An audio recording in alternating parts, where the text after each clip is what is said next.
Hey, Wayne here, and thanks to Revibikes for sending in their Cougar e-bike. Let's check it out now.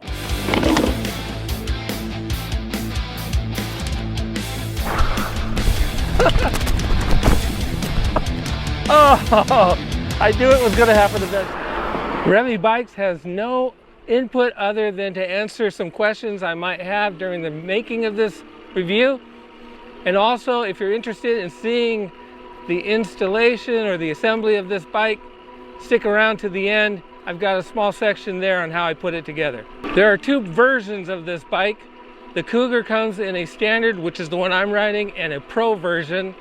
The Pro version has a more powerful battery, and the battery cells are UL certified. And of course, the Pro version is going to go a little bit faster, but I'll go over all of this a little later in the video.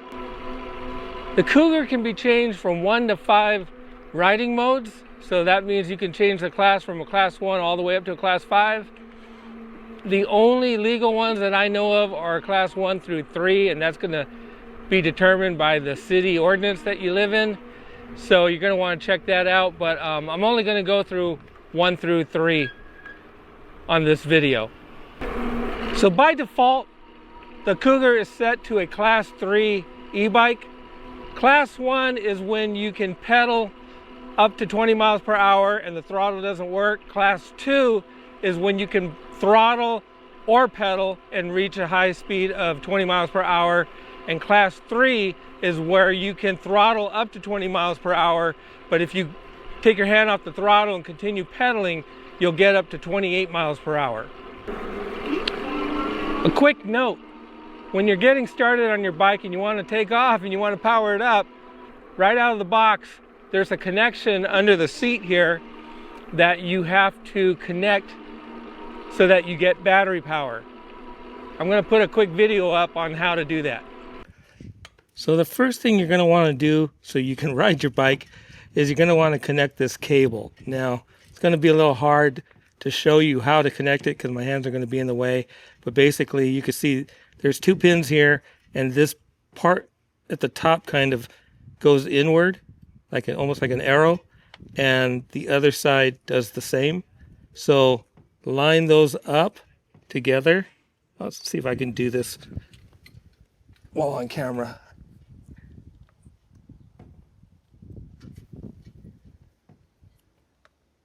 Gonna want to get those 2 together and push them together, and that is it. Now your bike should turn on. The Cougar comes in 3 colors: sand, anthracite, and the one I'm riding today, wild green.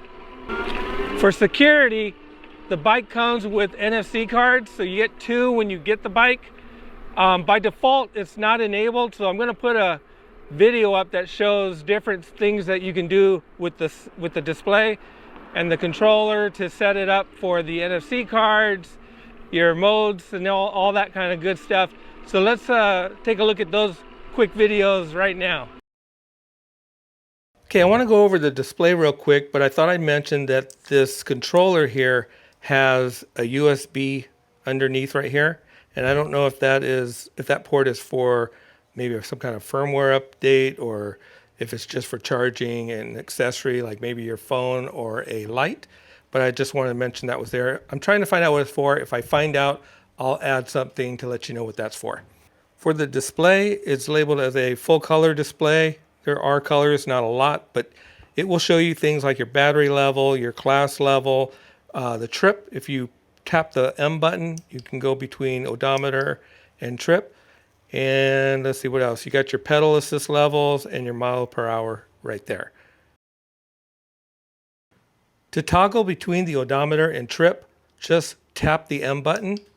Now we're on trip. Tap it again, you're back to odometer. Now, to clear it, press and hold the M button for about 3 seconds. To clear it, now you just have to press the minus button for about 10 seconds.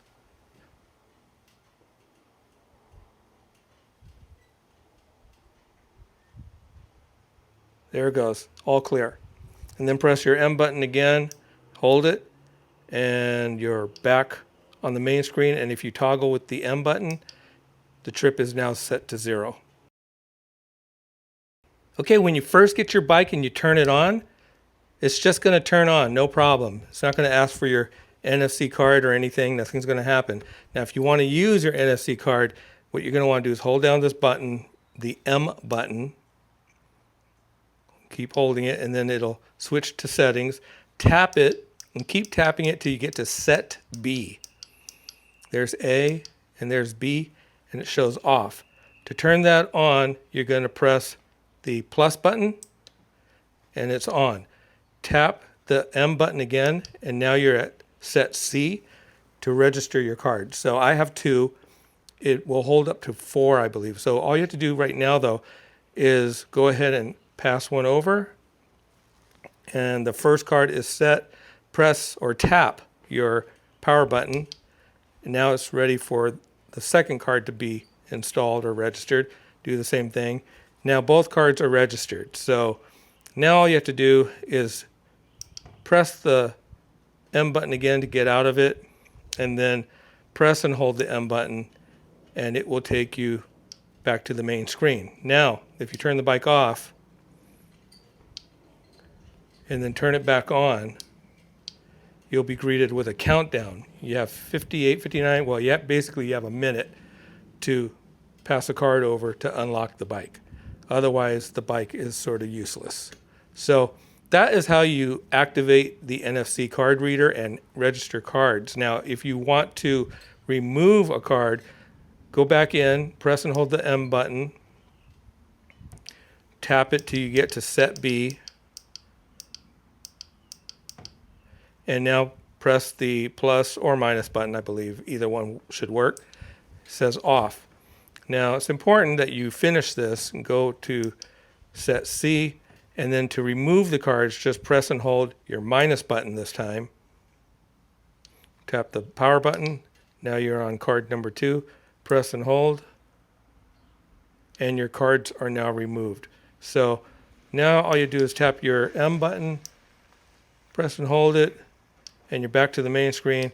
Now when you turn the bike off and then power it back on, it won't ask for anything. It'll just start right up.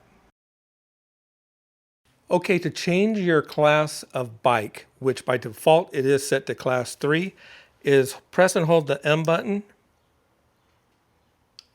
then press and hold the minus and M button together at the same time. And that gets you into the class area, but you need a password and the passcode, and that is 0118. So I'm using the top button, plus button to get to 0, press M to go to the next. Do it again to get to 1, press M to confirm. Do it again, press M to confirm. And the last number is 8, press M to confirm. There it is. So now you can set your class level. It's at 3. You can take it down with the minus button to 1. You can change it to 2, change it to 3, change it to 4, change it to 5. Of course, I don't believe the class 4 and 5 is legal. Some places 3 might not be legal. Class 2 is usually your safest bet, but it was default on 3. I'm going to leave it on 3. Now that I picked it, I'm just going to press and hold the M button to confirm my selection, and we are back at the main screen. I'm going to mention, but I'm not going to show you exactly how to do it. You need to contact Revibikes if you want to do this. There is a place under the bell, a hidden area where you can put in an Apple AirTag. So yeah, I don't want to show everybody how to do that, because if your bike gets stolen, I don't want people to know how to look and see if it's actually there. Speaking of the bell, this bike has both an electric horn and a bell. Let's go over some of the specs.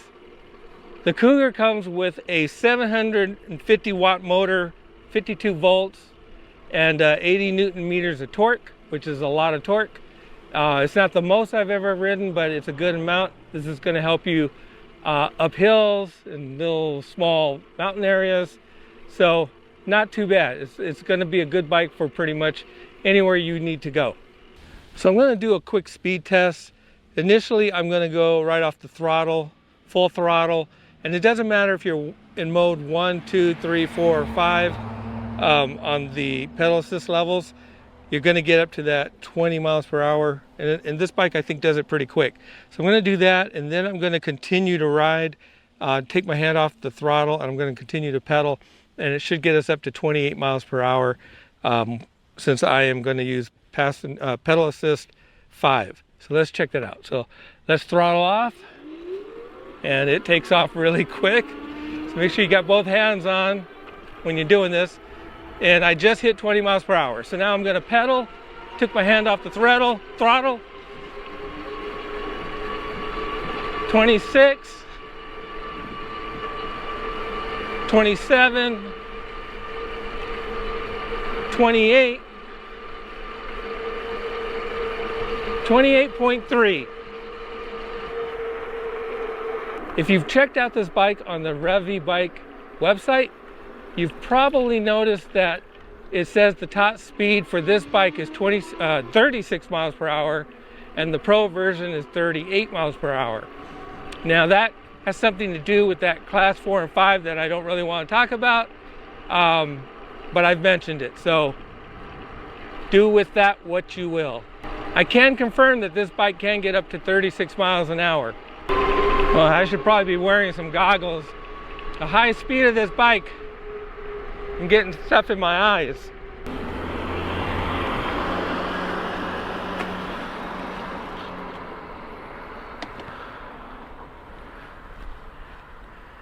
The peak output of the motor on this bike is 1,000 watts. So as you see, it takes off pretty quick, and once you start pedaling, you can get up to 28 miles per hour pretty quick too. So a lot of power. So if you go for the Pro version, the motor is 60 volts and maxes out at 1600 watts and has 110 Newton meters of torque, which is a lot. I'd love to ride that bike someday. Maybe Revibikes will send that one out to me. The Cougar comes with a 20 amp hour battery that should take about 6 hours to fully charge. The Pro comes with batteries from Samsung. It has Samsung cells in it. They're UL certified. Revibikes says that the range on this should be about 60 to 80 miles. Now that's going to depend on how much pedal assist you're using, the terrain, up and down hills, if you're constantly throttling or pedaling more. So keep all that in mind. It's also going to involve weight, so the payload on the bike is going to affect the range. It's got 20-inch by 4-inch wide fat tires, which is good for terrain like this and like this. As for lights, the front headlight is pretty bright, and it has a right and left turn signal built into it, as opposed to like some e-bikes where you have to mount them separately. The light was already mounted on the bike, which was great. I didn't have to mount it, and the turn signals work great. The brake light also has built-in turn signals. That's also great. I like that they have all of that already integrated into the lights. The bike comes with hydraulic disc brakes and 180 millimeter rotors. So that's going to help you a lot with all your braking power. I'll just do a quick brake right now at 18 miles an hour. Good for me. It has dual suspension. The front fork has 60 millimeters of travel, and the rear has a 230 millimeter spring with 90 millimeters of travel. It has a full color display that looks really good whether you're using it during the day or at night. I gotta say, I think this is actually one of the brightest displays that I've ever seen during the day. This one is really, really usable during the day. This is kind of interesting about the bike. It only has one gear, so it's a single gear bike. You don't have to worry about changing to 7 or 8. You do feel a little bit of ghost pedaling. It is a cadence sensor e-bike, but it rides really well, and the ghost pedaling isn't that bad. So when you get up to 28, you are still using your own power to get there. Oh, I'd also like to mention, almost forgot about this, there is a comparison chart on the Revibikes website, and I think I'm going to post it on my SpiderWayne.com website. So make sure to go check that out. It mentions a few other bikes that are out there and compares price, power, all the good stuff. So make sure you go check that out. The seat isn't bad. It's not adjustable, but it's made with an elastic foam. And so far, I have no complaints with it. The Cougar weighs about 80 pounds with the battery. It can handle riders up to from 5'1" to 6'6", and it can handle a payload of up to 350 pounds. The bike also comes with some pegs. Generally, they're there for footrest for your passengers. So right out of the box, the Cougar is fun to ride, has lots of power, security features are good, and at the time of this video, it's only $14.99. So check out my affiliate link down below along with the discount code of SPIDER. Grab yourself one, get out there and ride, and I'll see you on the next one.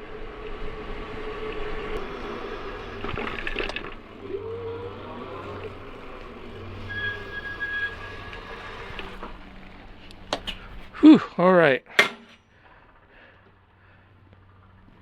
Okay, this is a really fun bike. I really like it.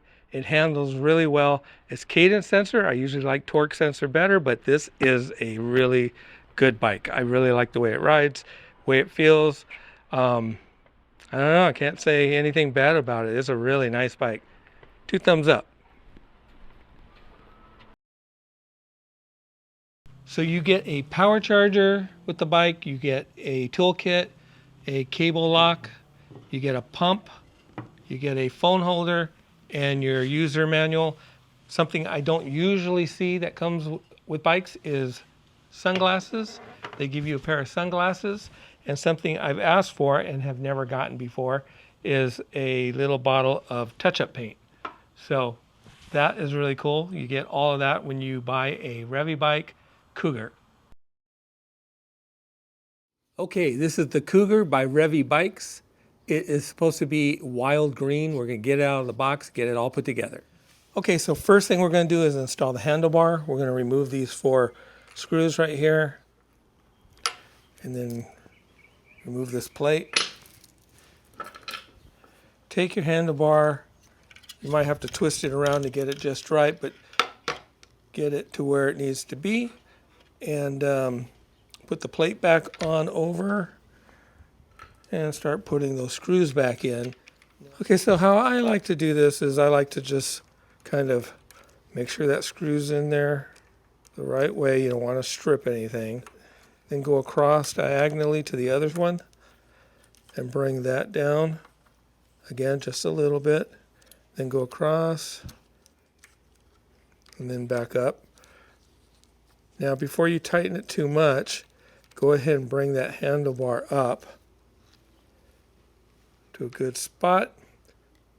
I'm going to go with the bell straight up. Handlebar centered. And then I'm going to do the same thing. Go diagonally with the screws, up and down and across. And get all that done. Get it all nice and tight where you want it. And we'll move on to the next step, which is going to be the front tire and wheel. Okay, to prepare for the front tire and wheel, you're going to want your 15mm wrench, and you're going to have to loosen all these bolts on here. Then you should be able to just lift the bike up and remove it. Okay, now, in addition to that, the other thing you're going to want to remove is this clip right here. It is a little safety clip there for the brake pads during shipping, and we're going to go ahead and get this now installed with the front wheel and tire. The front brake disc is going to fit right in between those pads right there.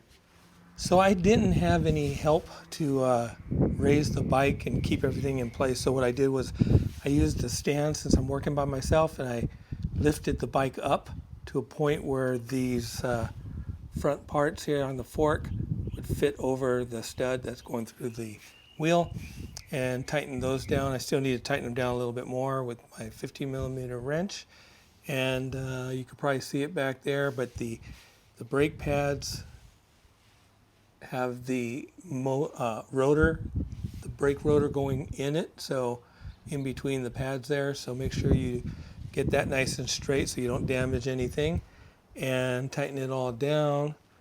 And from there we will move on to the next step.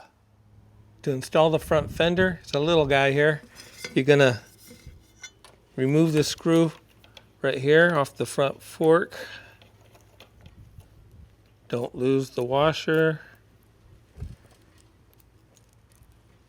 Then go ahead and place the screw and washer through the front fender and back into the front fork.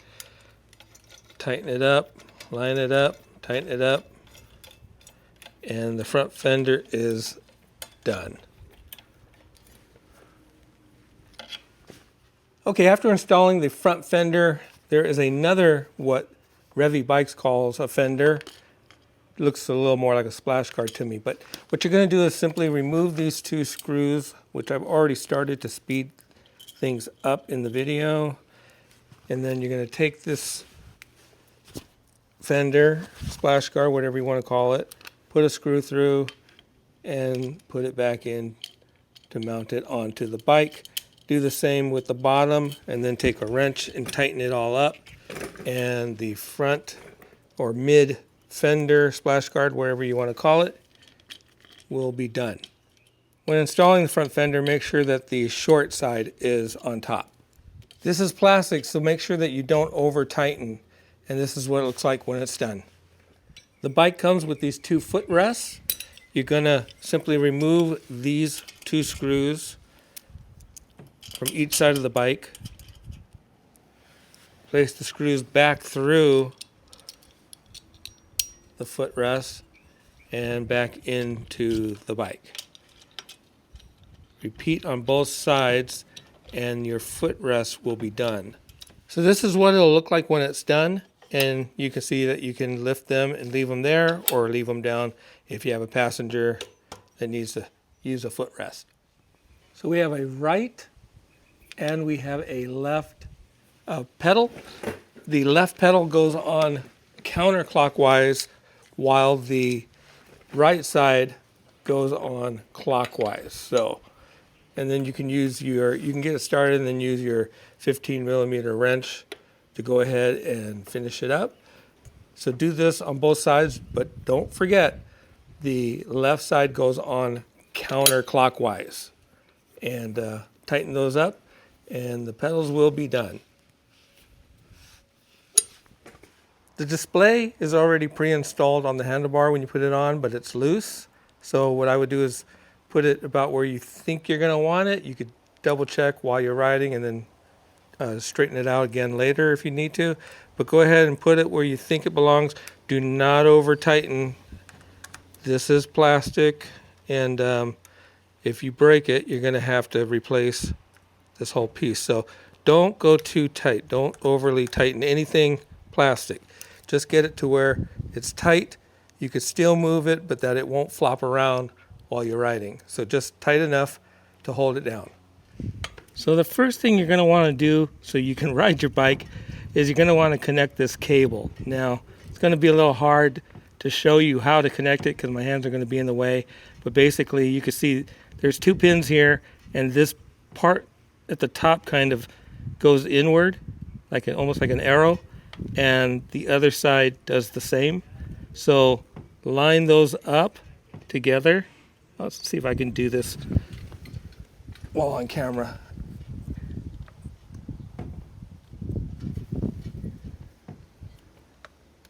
Gonna want to get those two together and push them together, and that is it. Now your bike should turn on. Okay, now that you have your Cougar completely assembled, make sure to go over a few things like making sure that your tires are properly inflated, you have a full battery charge, everything's lined up and tightened down really good.